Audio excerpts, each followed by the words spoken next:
शांति।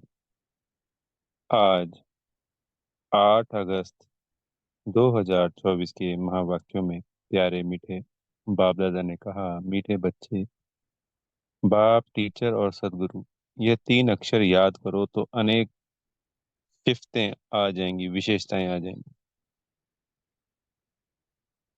प्रश्न है, किन बच्चों के हर कदम में पद्मों की कमाई जमा होती रहती है?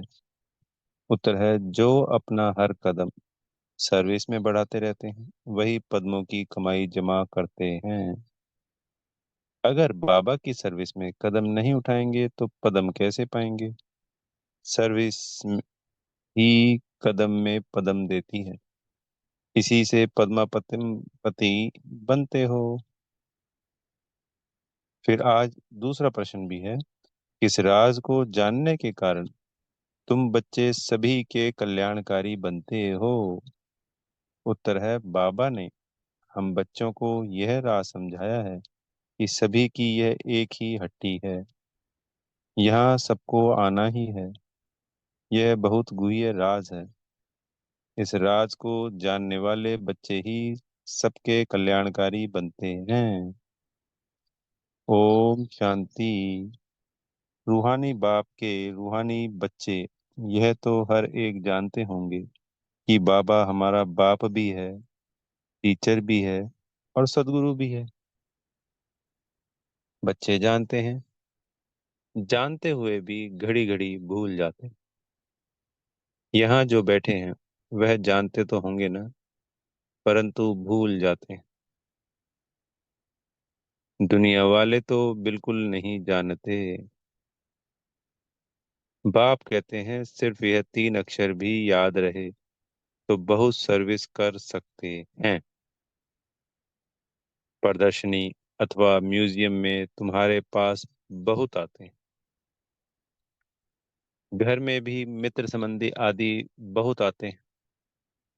कोई भी आए तो समझाना चाहिए कि जिसको भगवान कहा जाता है वह बाबा भी है, टीचर भी है और सदगुरु भी है। यह याद हो तो भी ठीक, और कोई की याद ना आए और कोई को तो ऐसे कह ना सकें।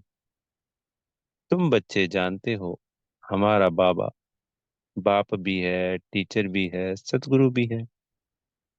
कितना सहज है। परंतु कोई कोई की तो ऐसी पत्थर बुद्धि है जो यह 3 अक्षर भी बुद्धि में धारण नहीं कर सकते, भूल जाते हैं। बाबा हमको मनुष्य से देवता बनाते हैं, क्योंकि बेहद का बाप है ना। बेहद का बाप है तो जरूर बेहद का वर्षा ही देंगे। बेहद का वर्षा है देवताओं के पास। इतना सिर्फ याद करें तो घर में भी बहुत सर्विस कर सकते हैं। परंतु यह भी भूल जाने के कारण किसको बता नहीं सकते। घड़ी घड़ी भूल जाते हैं, क्योंकि सारे कल्प के भूले हुए। अब बाप बैठ समझाते हैं, वास्तव में यह ज्ञान बहुत सिंपल है। बाकी याद की यात्रा से संपूर्ण बनना है, इसमें मेहनत है। बाबा हमारा बाप भी है, शिक्षा भी देते हैं, वर्षा भी देते हैं, पवित्र भी बनाते हैं, क्योंकि पतित पावन बाप है। सिर्फ कहते हैं कि सबको यही कहो कि मुझे याद करो। बाबा की सर्विस में जरा भी कदम नहीं उठा तो वह फिर पदम कैसे पाएंगे? पदमपति तो सर्विस से ही बन सकते हैं। सर्विस ही कदम में पदम ले आती है। सर्विस के लिए बच्चे कहाँ कहाँ से भागते रहते हैं, कितने कदम उठाए जाते हैं। पदम तो उन्हों को मिलेगा ना। यह भी बुद्धि कहती है, पहले शूद्र को ब्राह्मण बनाना पड़े। ब्राह्मण ही नहीं बनाएंगे तो क्या बनेंगे? सर्विस तो चाहिए ना। बच्चों को सर्विस का समाचार भी इसलिए सुनाया जाता है कि टेम्पटेशन हो। सर्विस से ही पदम मिले हैं। सिर्फ एक बात ही सुनाओ जो दुनिया में और कोई नहीं जानते। बेहद का बाप बाप है, परंतु बाप का कोई को पता नहीं है। सिर्फ ऐसे ही गॉड फादर कहते रहते हैं। वह टीचर है। यह तो कोई की बुद्धि में नहीं होगा। स्टूडेंट की बुद्धि में हमेशा टीचर याद रहता है। जो पूरी रीति नहीं पढ़ते हैं उनको अनपढ़ा कहा जाता है। बाबा कहते हैं हर्जा नहीं है। तुम कुछ भी ना पढ़े हुए हो, यह तो समझ सकते हो ना कि हम भाई भाई हैं। हमारा बाप बेहद का है। बाप आते ही हैं एक धर्म की स्थापना करने। ब्रह्मा द्वारा करते हैं, परंतु लोग कुछ भी समझते नहीं हैं।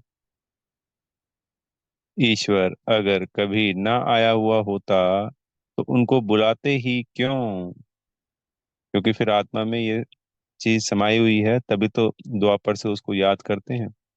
सतयुग में वो आया नहीं था, त्रेता में आया नहीं, द्वापर से याद करने लग गए। तो याद क्यों करने लग गए? कोई तो वजह होगी कि आत्मा क्यों पुकार रही है। आत्मा में सम्मानित क्यों है भगवान? कहाँ से आई वो शक्ति? तो उन्होंने पुरुषोत्तम संगम युग पे आए, हमको वर्षा दिया, बेहद का कल्याण किया, तो ये अमिट छाप आत्मा में समा जाती है।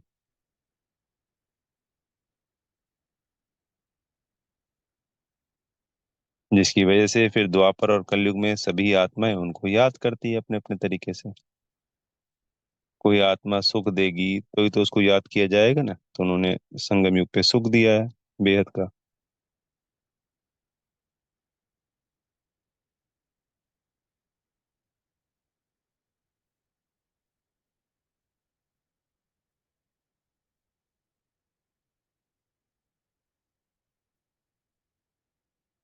जबकि पतित पावन को याद करते हैं, फिर शास्त्र क्यों पढ़ते हैं? तीर्थों पर क्यों जाते हैं?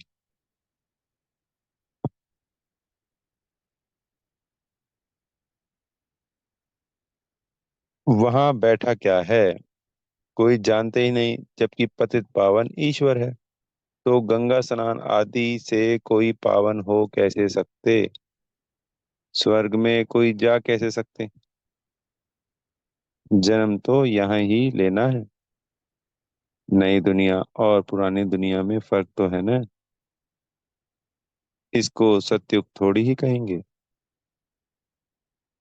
अब तो कलयुग है ना। मनुष्यों की तो बिल्कुल पत्थर बुद्धि है। जहाँ थोड़ा सुख देखते हैं तो स्वर्ग समझ लेते हैं। यह बाप ही समझाते हैं। बाप कोई गाली नहीं देते। बाप शिक्षा भी देते हैं, सबको सद्गति भी देते हैं। भगवान बाप है तो बाप से जरूर कुछ मिलना चाहिए। बाबा अक्षर भी ऐसा है जो उनसे वर्षे की खुशबू जरूर आती है। और भल कितना भी काका मामा आदि है, परंतु उनसे वर्षे की खुशबू नहीं आती। अंतर्मुख हो विचार करना है कि बाप ठीक कहते हैं। गुरु के पास कोई जायदाद होती नहीं। वह तो खुद ही घर बार छोड़ते हैं। तुमने संन्यास किया है विकारों का। वह तो कह देते हैं हमने घर बार छोड़ा। तुम कहते हो हम सारी दुनिया के विकार का संन्यास करते हैं। उन्होंने घर बार छोड़ा था, विकार नहीं छोड़ पाते क्योंकि क्रोध रह जाता है, लोभ भी रह जाता है। साधु संतों में देखा है ना, मोह होता है, वापस भी चले जाते हैं। अपनी ही वस्तुओं से मोह होता है, अहंकार हो जाता है अपने ज्ञान का और उसका। खाली एक काम पे विजय प्राप्त कर लेते हैं। और वो भी सभी नहीं कर पाते।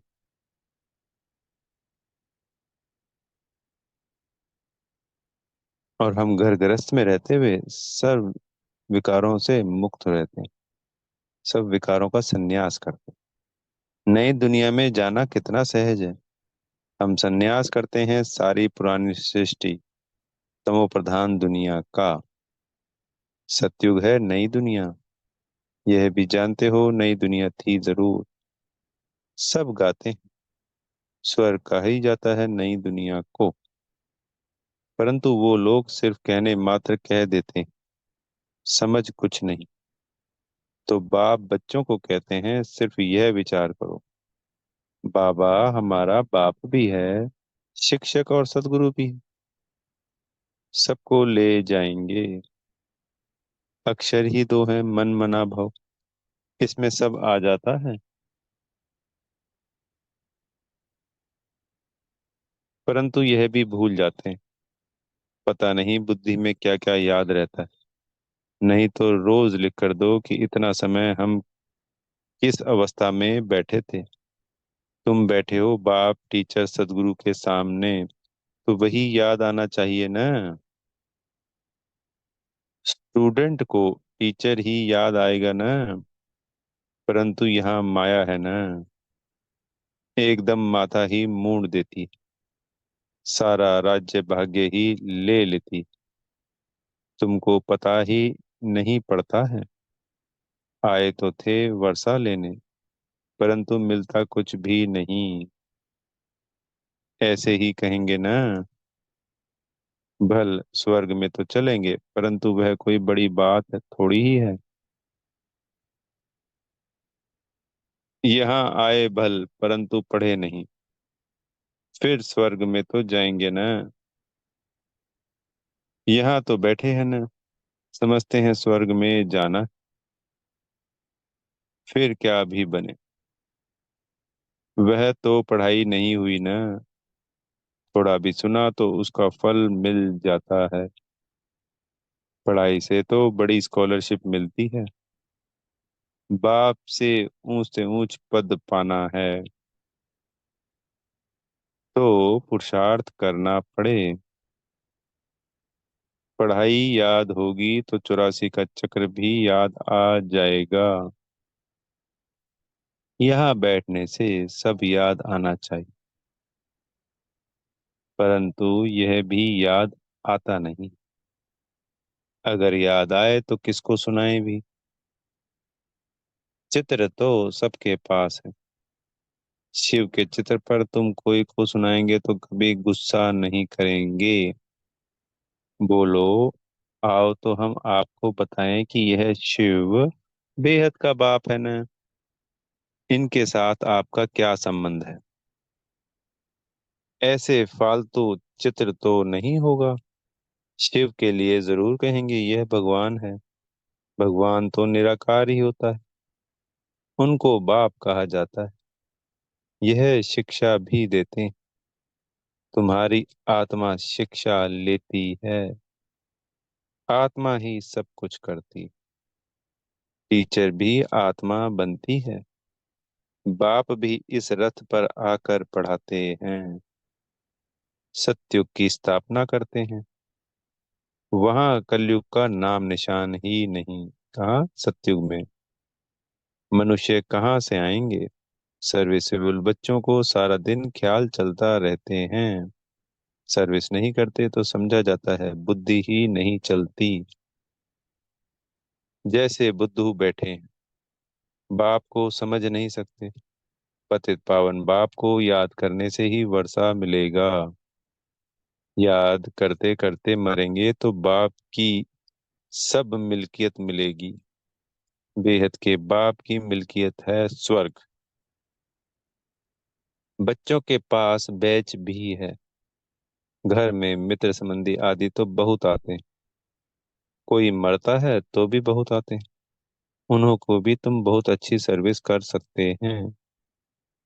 शिव बाबा का चित्र तो बहुत अच्छा है, भल बड़ा ही रख दो, इसमें कुछ कहेंगे नहीं।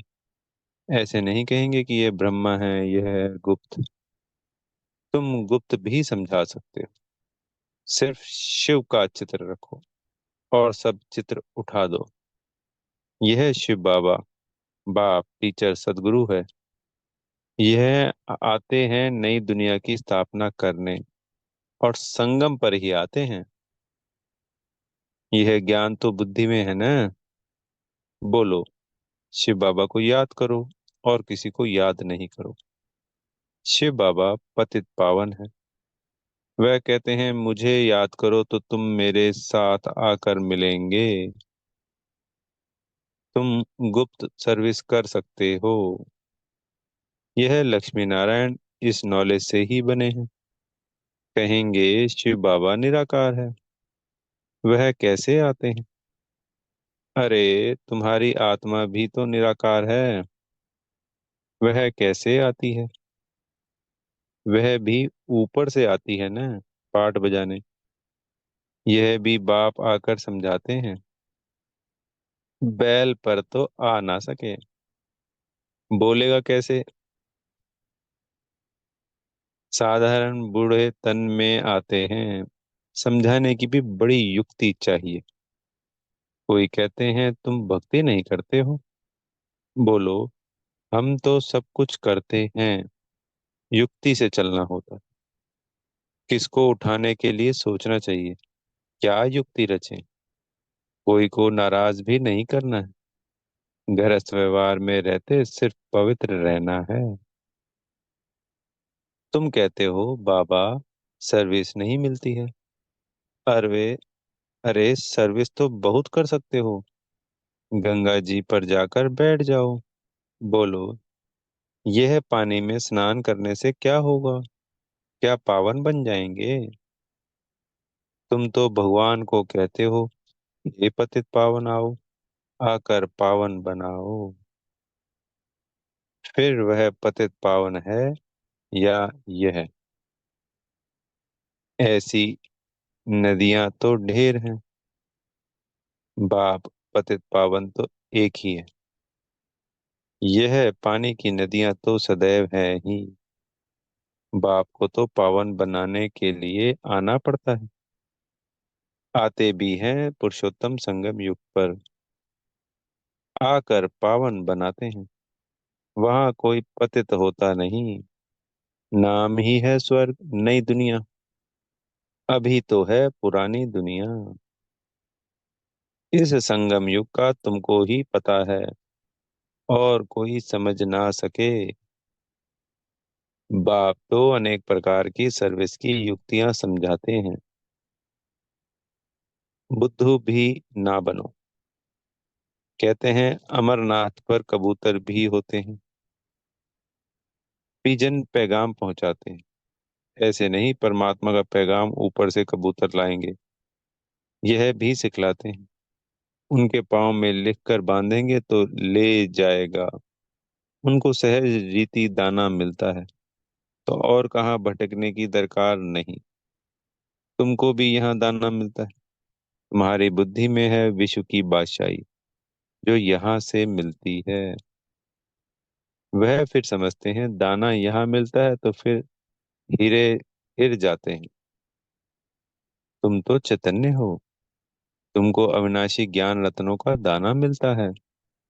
शास्त्रों में भी है, चिड़ियाओं ने सागर को सुखाया। बहुत कथाएं लिख दी हैं। तो हम ही वो चिड़ियाएं हैं। सागर तो सूखता नहीं है, पर हाँ, सागर से हम भी मास्टर सागर बन गए।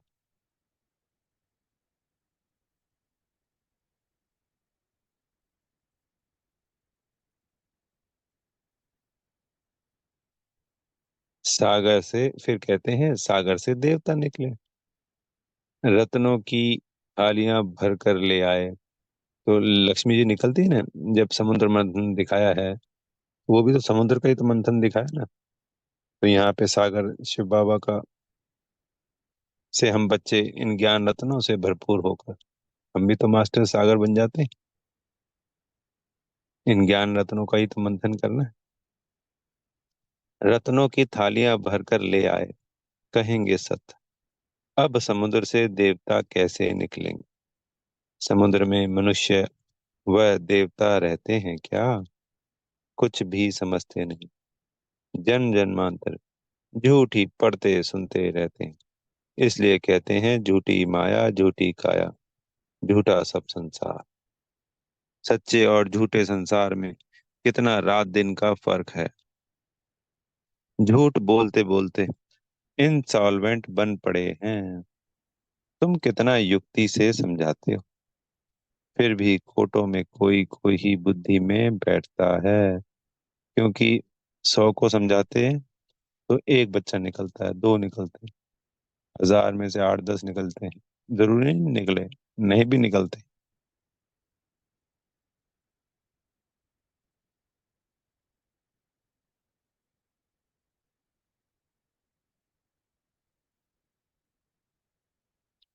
फिर भी खोटों में कोई कोई ही बुद्धि में बैठता है। यह है बहुत सहज ज्ञान और सहज योग। बाप टीचर सदगुरु को याद करने से ही उनकी शिफ्तें भी बुद्धि में आ जाएंगी। अपनी जांच करनी चाहिए। हम सब बाबा को याद करते हैं, वह और तरफ बुद्धि जाती है। तुम्हारी बुद्धि को अभी समझ मिलती। कितनी मीठी मीठी बातें बाप समझाते हैं, युक्तियां बताते हैं। तुम कोई को बैठकर समझाएंगे, फिर तुम्हारे दुश्मन भी नहीं बनेंगे। शिव बाबा ही तुम्हारा बाप टीचर सदगुरु है। उनको याद करो। समझाने की युक्ति रचनी चाहिए। ब्रह्मा के चित्र पर बहुत पीछे पड़ते हैं। शिव का चित्र देख कभी उड़ाएंगे नहीं। अरे, यह तो आत्माओं का बाप है ना, तो बाप को याद करो। इनसे बहुतों को फायदा हो सकता है। इनको याद करने से तुम पति से पावन बन जाएंगे। वह सबका बाप है। एक बाप के सिवाय कोई की याद नहीं आनी चाहिए। और संग तोड़ एक संग जोड़ना है। यह है किसके कल्याण करने की युक्तियां। बाप को याद ही नहीं कर सकेंगे तो पावन कैसे बनेंगे? घर में भी तुम बहुत सर्विस कर सकते हो। बहुत मित्र संबंधी आदि तुमको मिलेंगे। भिन्न भिन्न युक्तियां रचो, बहुतों का कल्याण कर सकते हो। हट्टी तो एक ही है, और कोई हट्टी है नहीं। तो जाएंगे कहाँ? अच्छा, मीठे मीठे सिकी लदे बच्चों प्रति माता पिता बाप दादा का याद प्यार और गुड मॉर्निंग। रूहानी बाप की रूहानी बच्चों को नमस्ते।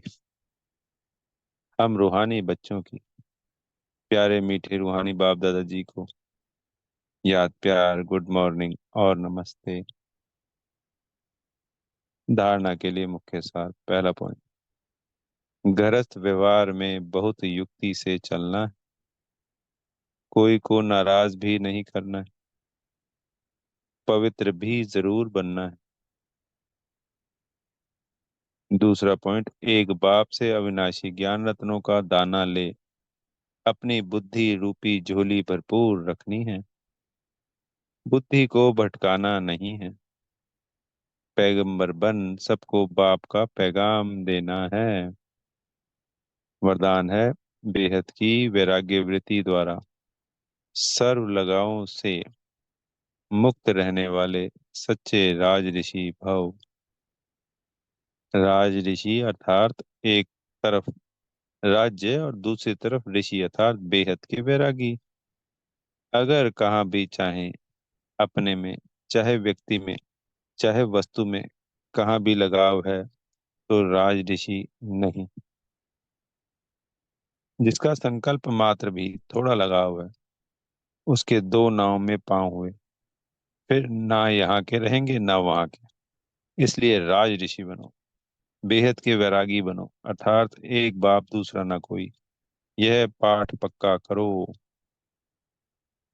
स्लोगन है, क्रोध अग्नि रूप है जो खुद को भी जलाता है और दूसरों को भी जला देता है।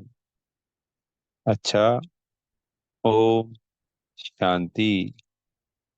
बेहद का धन्यवाद प्यारे मेरे मीठे बाप दादाजी का।